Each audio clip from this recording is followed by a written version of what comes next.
On the Tape is presented by CME Group, where risk meets opportunity. iConnections, reimagining how the investment industry connects, and SoFi. Get your money right all in one app.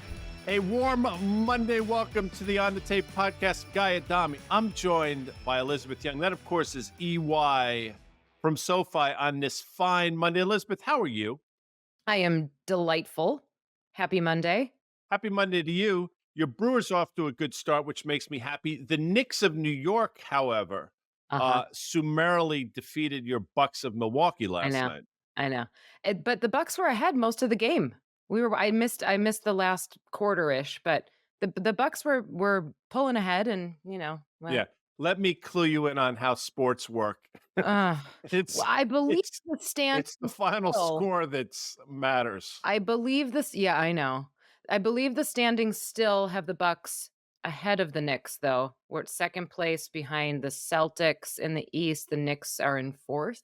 Yes. No, Okay. that is an accurate assessment by you. And we'll see how things play out, as we will see how things play out this week. But also in a little while, Caitlin Malin, she's the COO of iConnections. The two of us sat down with Roy Niederhofer. He's the president of RG Niederhofer. And I will tell you, it was a fascinating conversation. I learned a lot. And Amanda Diaz said that she loved the conversation.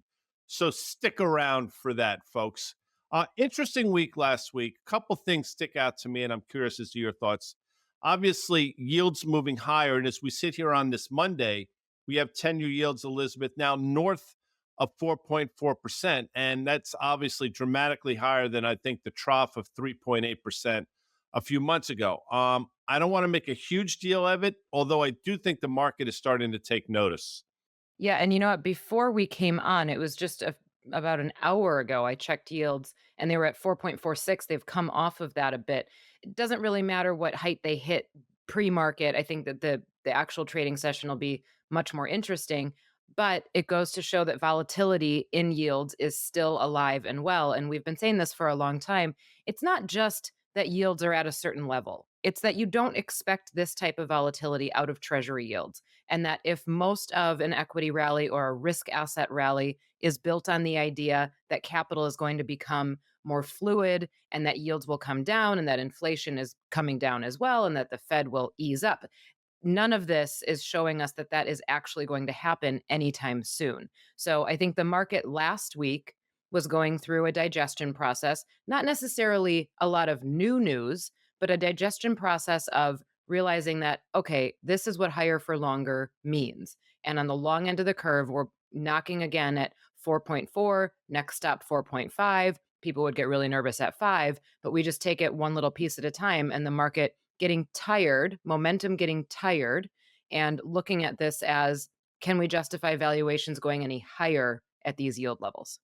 Fair enough. And, again, people will say that, Guy, you're always looking for the negative, and there's probably some truth to that, but in so much as doing that, what I'm trying to point out is, hey, there are things you have to be concerned about. But with that said, you still have an S&P that closed Friday north of 5,200, and we're still within earshot, I believe, of the all-time high of 5,260 or so, which is quite remarkable when you think of it. But I'll say this, one of the things, and I'm sort of going to go down a list here, one of the things that stuck out to me last week, and specifically on Friday, a day where the market actually rallied, was the fact that the VIX closed unchanged, and it closed unchanged with a 16 handle, obviously up significantly from that sort of 11 and a half, 12 that we were meandering for quite some time. So for whatever reason, Elizabeth, the VIX seems to be catching wind of something. Am I making too much of this, or is this the beginning of something, you think?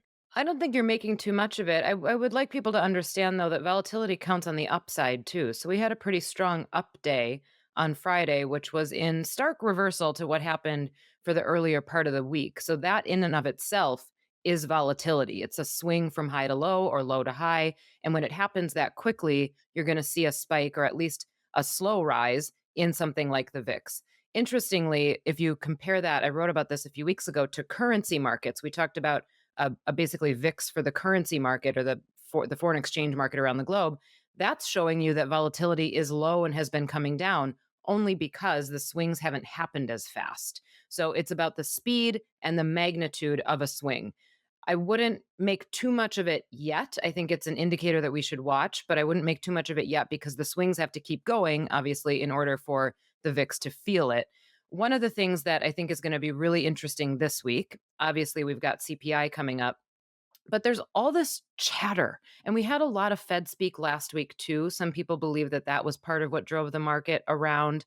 I think the other thing that's going on, aside from Fed chatter, is that we've got the commodity complex coming back alive. And if we have a resurgence in inflation, I talked about this on CNBC last week. If we have a resurgence in inflation, this is a different resurgence than what we had the first time. This is something that is, I believe, going to be driven by commodity prices, driven by geopolitical risk, driven by supply issues in commodities, not driven by things like revenue increases at companies. I think consumers are exhausted with hearing about price increases, and it's going to be really tough to push those through anymore. So, the benefit that we saw to companies, to corporate earnings with inflation the first time around was because they were able to pass it through, raise their top line, get more money from consumers. They were spending still. This time, I'm concerned that it'll be driven by commodities, driven by things that people are not going to feel as good about, and companies are not going to be able to justify passing through. I agree with you 100%. And we're seeing it right before our eyes. I mean, we'll talk about a couple of them, but some of the soft commodities. And if folks, if you want to go and look, I mean, there's an ETF, the DBA is something you should look at.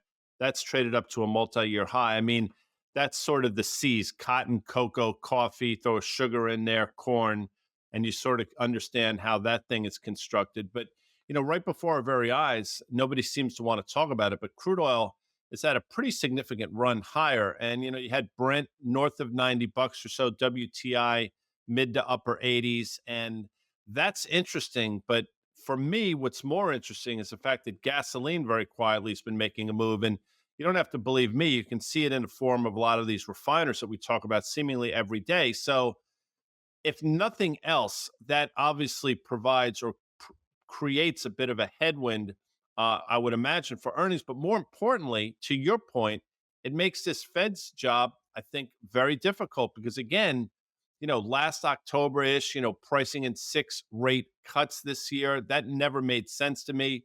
We're probably down to somewhere between 2 and 3 now, but still, the market sniffs that out, and that inflation genie in the form of commodities is continuing to be out of the bottle, I think. Yeah, well, so the rate cut odds right now, if you look at it's basically a coin flip for June. I think it's about 51, 52% for June. So may or may not get one in June. By December, so by the end of the year, also a coin flip between 2 and 3. So we went from 6 down to now flip a coin, we might get 3. Almost more likely to. And the CPI report this Wednesday, and probably some of the Fed speak, but the CPI report this Wednesday could change that very quickly. We could see June completely go away, July being the first one. We could see 2 being the max that we get through this year. And that's if CPI obviously comes in hotter. We had January and February inflation come in hotter than expectations and completely explained away by seasonality and by it always does that in the beginning of the year. If this continues for the March data, the market is gonna have to react because now we can no longer explain it away that way. And then keep in mind what happens if seasonality is what you're hanging your hat on. Keep in mind what happens starting in May, Memorial Day weekend and June. You start that summer travel, that summer driving season, which usually drives gas prices up a bit just in and of itself. If we're already at a fragile place with gas prices and wherever oil is trading, that would just add some more fire, I think, to the issue. So again, this past Friday was the March jobs number, the payroll number came in surprisingly robust, surprisingly in so much as what expectations were. So you have the unemployment rate, I think, dropped down from 3.9% down to 3.8%. People are looking at it, say, labor market's still tight, inflation's still somewhat tame. And I think in large part, that's probably what the market took from that on Friday and sort of ran with it. I sort of looked a little bit, I want to say, under the hood or under the radar in terms of some of these numbers. And, I came away with part time jobs are sort of lower left, upper right in terms of the growth in part time jobs, and full time jobs have been upper left, lower right. And you can sort of visualize what's going on. I look at it and say, that's because I think more people need to take those second jobs or those part-time jobs to combat inflation. Other people say you're looking at it wrong. These are people just want to be in the labor force. Do you have any thoughts on that? Because I looked at it as a negative. Obviously, the market did not. I do think it's a negative that full-time employment is coming down, and I think you're probably right, but we've been hearing that for a while. You just sort of hear about it anecdotally, somebody who's got 2 or 3 jobs, or people who are working a full-time job, but away from their computer for 3 to 4 hours in the afternoon, and you find out that it's because they actually have a part-time job that they haven't disclosed to you that they're doing for that period of time. And, yeah, I think a lot of it is to make ends meet, depending on where you are in the income spectrum. That's the kind of stuff that we won't find out about until after it's all over, right? And we'll get the headlines about that. We'll understand it from the labor market. I was doing some charting before we got on here because, what else is there to Mm, do of for course you fun? do. Yeah. So I did some charting before we came on, and I wanted to know basically what did the unemployment rate look like during the last couple Fed hike cycles. We had an unemployment rate back in even the early 2000s at 90, late 90s, early 2000s period, and back in '04, '05, still coming down as the Fed was hiking. Okay, so let's call it somewhere between 4 and 5%, and coming down, the Fed hikes, and it sort of bottoms out at that period. This cycle, the timing has been different. The Fed started hiking in March of 2022. Unemployment rate was already at 3.9%. Okay. So, all of this argument, and I know I talk about this a lot, but all of this argument about, oh, we're mid cycle, we're earlier cycle, this can go on for a while, we reset it already. If we were mid-cycle and the Fed was hiking in order to control some of that overheating, the unemployment rate would still be falling. We've already fallen and bottomed. We hit a bottom at 3.4%. I don't think we're going to get back below that again. The unemployment rate is holding steady at this low level. What you see late cycle is an unemployment rate steady at a low level until it starts rising again. Right. So, this whole idea of the labor market being some kind of leading indicator, I don't think it's going to be a leading indicator. It never has been before. It'll be a lagging indicator, and it will tell us later, after all of this is over, that either something was okay this whole time or that something was too tight and the unemployment rate will pop back up. What are those tests you got to take to get into our business if you want to be in the like the series like 6, 7, 7 and right? I have a 7 and 55, a 63. 66. Yeah, No, 66 I only and a mention that 65 and because 63. one of the questions on that 7 is, you know, employment, or is it leading or lagging in? I mean, I can remember it as clear as day. Obviously, it's not that simple a question, but and you go back and look at the history books, or at least the books that I read, and employment is a huge lagging indicator. But for some reason, there are people out there that want to sort of flip the narrative a bit. And, I'll say again, you make a great point. I mean, this is textbook late cycle stuff. Yet, you listen to some people out there and they're telling you, we're early to mid cycle. And I'm trying to wrap my head around it and having difficulties. Again, maybe things are different this time. I don't think so. And you've brought this up a number of different times. One, the number of days we haven't had a 2% drawdown in the S&P 500, which is remarkable. And then the other thing you've mentioned correctly is the fact that, I think a couple of weeks ago, we surpassed the longest inversion since they started keeping data in terms of 2 years versus 10 years. And I don't know how this thing is going to sort itself out. And, if the 10-year yield continues to rise, I mean, maybe we'll have this, you've talked about it, this bear steepening, if that's even a thing anymore. So those are still out there as well, EY. Well, I think what we would find out if all of this came to fruition, and the only reason I pointed out is because it's worth saying we're sort of outside the bounds of normal already. So wherever we are in the cycle, and I talked about this last week, the outlook that I wrote this year called a cycle for the ages. Let's say CPI comes in hot this week. Let's say PPI comes in hot. Let's say the next Fed meeting they say something like it may not be appropriate for us to raise rates or for us to cut rates as much as we thought this year. We could very quickly price out cuts to the end of this year, if not into 2025. You've already got one Fed governor who said we may not have to cut at all this year. If we get to that November meeting, longest pause ever, longest Fed pause ever. So I think about it this way a lot. If 6 months out from whatever might occur, when we look back on it, will we look at these charts? Will we look at this period and say, oh, it was so obvious? What will we say was so obvious?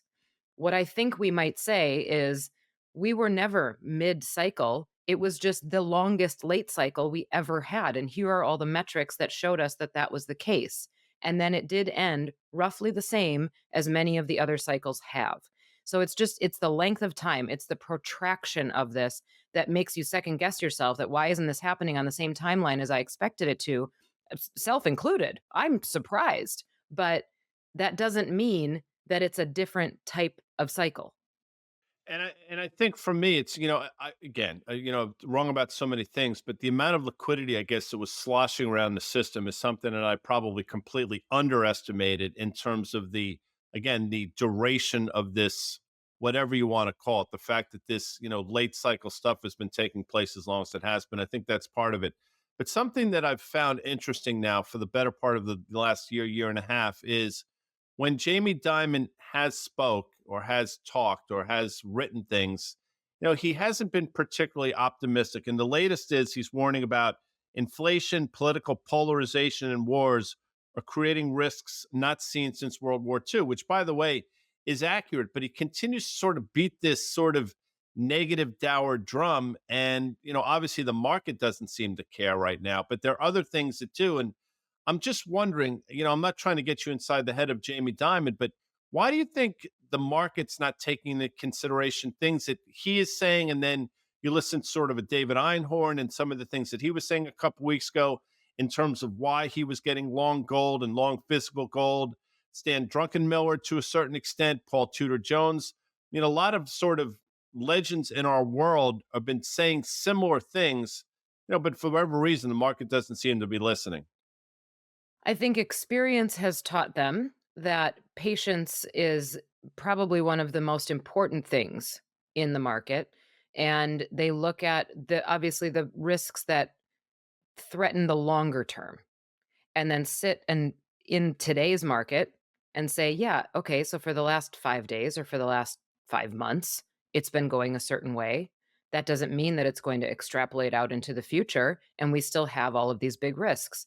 The the market today has really no current reason, right? No current indicator that says things are about to fall apart, things are an issue. Even some of the momentum factors, yes, they've gotten tired, yes, things have slowed down, but there's really nothing that was raising alarm bells before this that said we were incredibly overextended, right? We weren't at those levels of extremes. So there hasn't been anything that currently in instant gratification form tells you that you got to get out and that you got to buy gold or that you got to be careful or that you got to expect a war coming. All of that does sound like an extreme case. And I would agree that is an extreme case. Those are some of those events, those black swan events that we talk about that could come along and tear the rug out from underneath everything. I think as a market participant, you can either position for an extreme or you can try to position as best you can for something in the middle, where during this period, if the market continues to chug along, you do want to have some exposure to risk assets. But because it's such an emotional game, what's happening is people are getting, I think, wrapped up in the exposure to risk assets. And then you've got these warnings from Jamie Dimon, all the names that you just mentioned, coming out of left field, and people are like, well, don't be so dramatic. You're being dramatic about it, right? So I think right now they look like they're being overly dramatic. They look like they're calling for some kind of Armageddon extreme scenario, and they sound irrational when they're looking at the market and saying, "No, no, the behavior that is going on here is bordering on irrational because it's ignoring some of these other risks." My question to Jamie, and as soon as he calls me back, I'll let you know what his answer is. But my question to Jamie is, so then what are you doing at JP Morgan that we don't know about, right? In order to protect against these risks. I'm sure he's doing something. I'm sure he's instructed them to do something to protect against that. But what does that mean? Is it to prepare for more charge-offs? Is it to prepare for something in capital markets activity? I don't know what the answer to that is. Well, we're going to know a lot more at the end of the week. And it's interesting. You said, all this, things that you find odd, and you alluded to it earlier, but indulge me for a second, because this is what we're looking at this week. And this is an extraordinary week, I think, in terms of the amount of people speaking. Today, which is Monday, Chicago Fed President Austin Goolsbee has a radio interview or later this afternoon. On Wednesday, Fed Governor Michelle Baumann speaks. Austin Goolsbee speaks again On Thursday, Michelle Baumann speaks again. Susan Collins of the Boston Fed speaks. Again, Austin Goolsbee speaks. And Raphael Bostic from Atlanta speaks. And then Mary Daly and Bostic speak on Friday. I mean, that is unprecedented in terms of, I think, all these, the Fed speak. I'm curious as the reasons why. I know you probably don't know, but, I would submit maybe they're trying to get in front of something, and then, they're seeing things that, some of the things that we're seeing they're seeing as well. And if you listen to some of the speak on the periphery, I mean, there's a concern that this inflation genie is not tamed at all. So there's a website, federalreserve.gov. Everybody can look this up. I think we should all know this, though.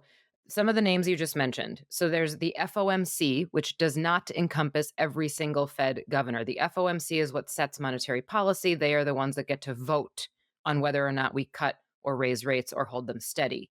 Austin Goolsbee and Susan Collins are not voting members right now. They're not voting members this year. So that's not to say that they don't matter, but when they come out and say something, if they say something very extreme, if you get a statement like, we should hike rates again, or we should not cut all year, keep in mind whether or not it's from a voting member. Keep in mind whether or not it's a dot on the dot plot that actually can move rates. So Goolsbee and Collins are not. All the rest of them are voting members.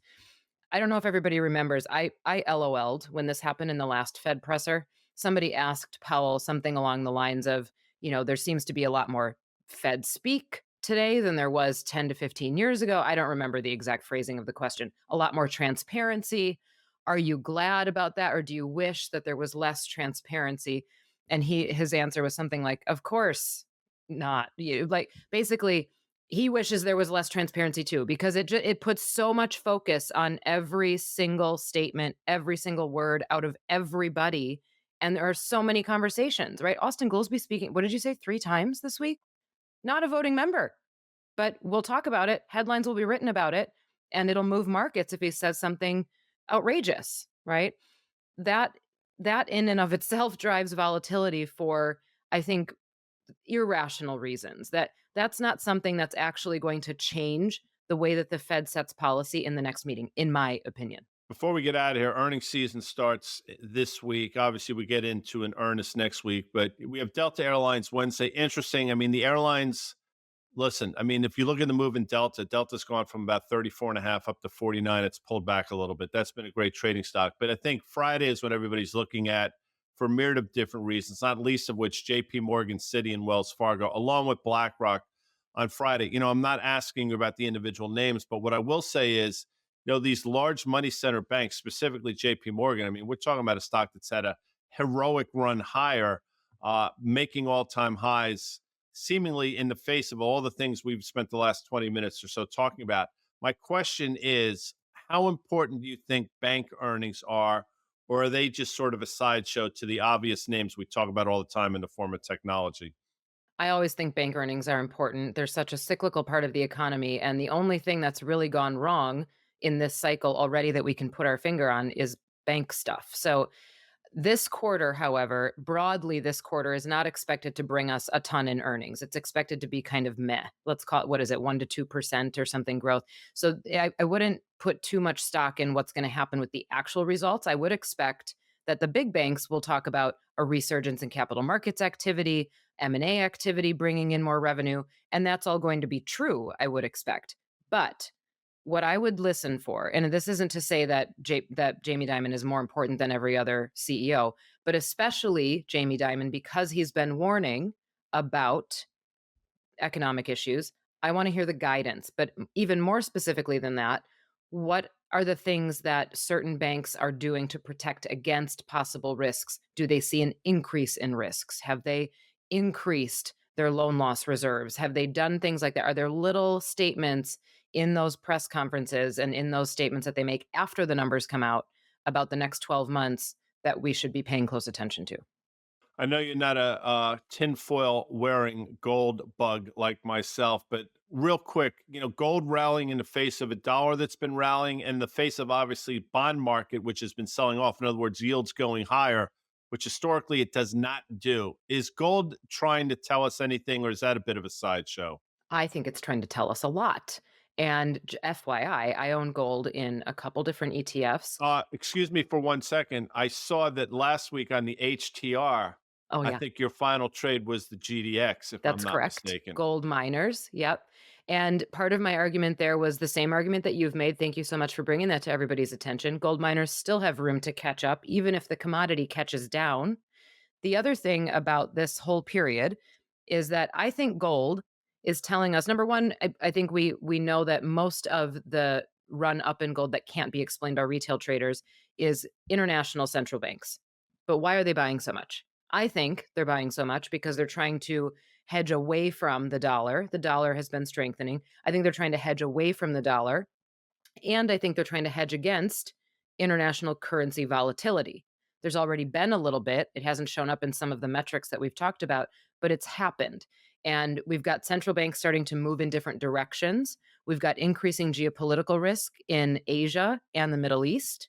And I think that there is a lot of concern from global central banks about possible currency volatility throughout the year. So hedging against that with gold, I don't think that's going anywhere. So I would still I'm holding my gold positions and I would still be looking at gold miners and in little pullbacks, even in the commodity, I think you can add and I think you can if you're not in it, I think you can start to toe your way into it. I think there's probably still room. I'm with you, sister. Before we leave this evening, the University of Connecticut will be looking for their Mm. second consecutive national championship against the Boilermakers of Purdue. My sense is, as a Midwestern girl, you'll be rooting for the Purdue Boilermakers, stationed in, residing in the great state of Indiana. Thoughts on that, very quickly? That is true. I don't feel as connected to this. If NC State had made it, I would have rooted for NC State, to be honest. I love an underdog, and they beat Marquette, obviously, but I always want to root for the one that beat the team that I'm cheering for. The thing about UConn, I've said this before, UConn is to Marquette what the 49ers are to the Packers. So yes, I am cheering for anybody who plays UConn. I like the honesty. I look forward to seeing you on one of many shows this week that you will find yourself on. Elizabeth is one of those. Everybody wants to get her on his or her show, which is Oh a no. tribute to you. Of course, the only show that you have not appeared on for whatever reason is CNBC's Fast Money. I will not take that as an affront. Should I or should I not? No, you should not at all. I see you so often. I like it here. It's much more intimate here. We get to have a one-on-one conversation. On Fast Money, I have to share you with like four other people. That's that's an excellent answer, and I thank you for that. Stick around because Caitlin Malin and Caitlin's the COO of iConnections. We had a really interesting conversation with Roy Niederhofer. I'm telling you, this cat is fascinating. He's a musician. He's interesting. He has a myriad of different things that sort of he enjoys and he looks forward to and he talks about. So stick around for that conversation. I think you'll like it.